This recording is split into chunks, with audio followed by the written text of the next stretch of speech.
Beralih ke informasi lainnya, pemirsa, pelaksanaan vaksinasi rabies saat ini tengah dilakukan di Kota Palembang. Terdata dari dinas terkait, jumlah populasi anjing di Kota Palembang mencapai 1.500 lebih, sehingga ditargetkan 70% anjing dilakukan vaksinasi rabies.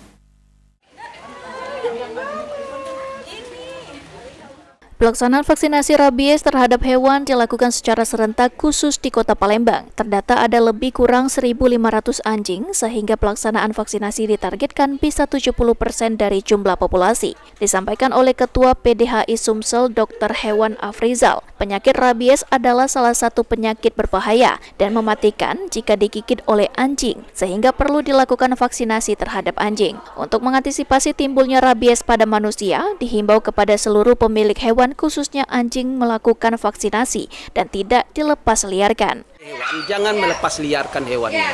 Nah, itu pertama. Terus kedua, lakukan vaksinasi pada hewan kesayangannya.